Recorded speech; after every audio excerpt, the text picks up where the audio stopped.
Robert Dedman, founder and chairman of Club Corp International, considers the poverty of his childhood a gift.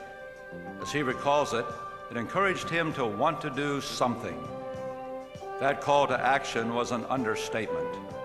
Within 4 years of completing high school, Mr. Dedman earned 3 degrees in engineering, business, and law. Simultaneously, he served 2 full years in the United States Navy. And after a short time as an engineer, he helped to form what is still one of the largest and most respected law firms in Dallas. But Mr. Dedman's appetite for achievement still wasn't satisfied.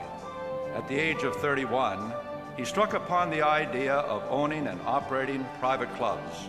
He opened Brookhaven Country Club in Dallas in 1957. Today, the same place is the headquarters for Club Corp International, which owns and operates some 250 city, country, and athletic clubs, as well as resorts and real estate developments. They're employing over 18,000 people. Club Corp's revenues currently exceed $600 million annually. Mr. Dedman has made multi-million-dollar contributions to the Dallas Hospital and Medical Center, which now bear his name. But he reserves his primary gift-giving for the bright young scholars of Texas and for various state educational institutions, including a $25 million gift to his alma mater, Southern Methodist University. For his vision and tremendous accomplishments, and for a generosity that will benefit generations to come, the Horatio Alger Association is pleased tonight to honor Mr. Robert Dedman.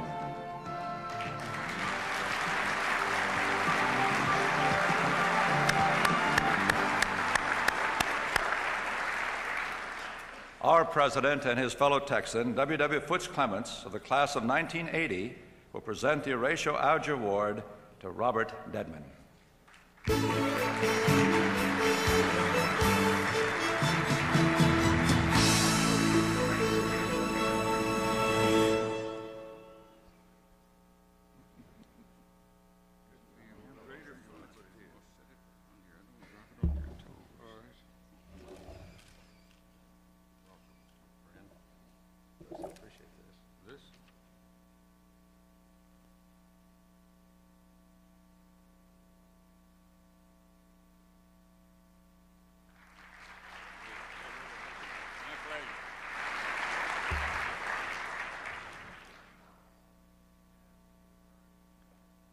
Have you heard the difference between a fairy tale and a Texas tale?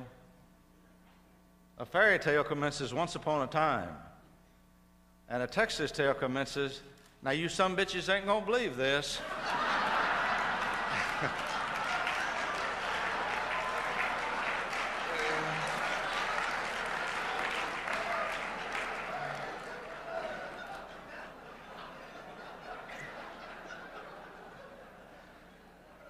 Since you obviously enjoy humor and are entitled to it after a long evening like this, I'll tell you one more.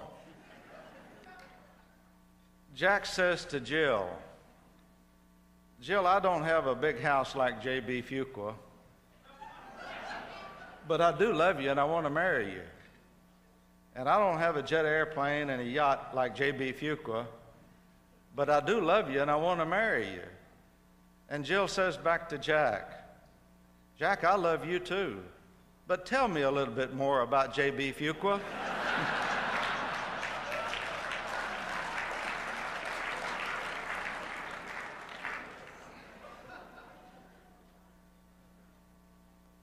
I tell a lot of jokes, and I guess in part because of that, I'm perceived by a lot of people as being a jokester, and perhaps by a lot more as just being a big joke. But it's because I think it's so important in life that we always take our assignments seriously and the problems seriously, but never ourselves too seriously. Because if we ever do, we can get so tense and intense that we won't be able to see the problems in perspective. We won't have the stamina it takes to fight the big problems because we'll burn out too quick. And I also submit we won't have the positive mental attitude that humor helps give us to see the solutions to those problems, and then to be winsome enough and persuasive enough and have enough leadership and people mechanic skills to be able to implement those solutions to those problems.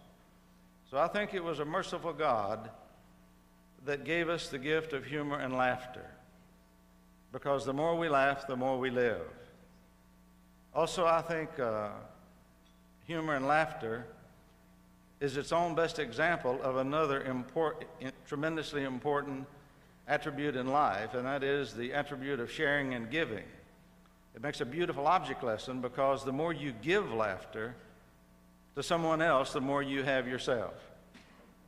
And obviously, the more we laugh, the more we live. And you'll see that laughing, loving, giving, living, all of these are gerundives that play off of each other, and it's what America is all about. Just one moment of seriousness.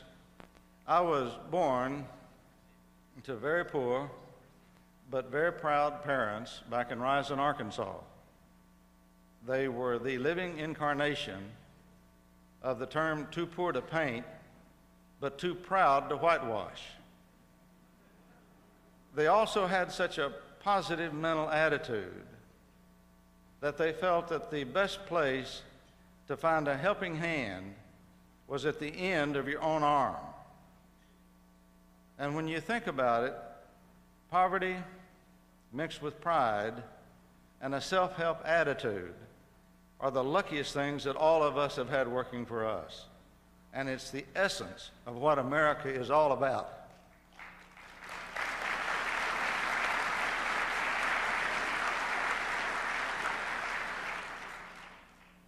I think Longfellow had Horatio Alger and this organization and all of you and this program and the honorees and tonight and all those being brought into it and the young people who are here who are the recipients of the largesse in mind when he said, "The lives of all great people remind us that we can make our lives sublime, and departing, leave behind us footprints in the sands of time."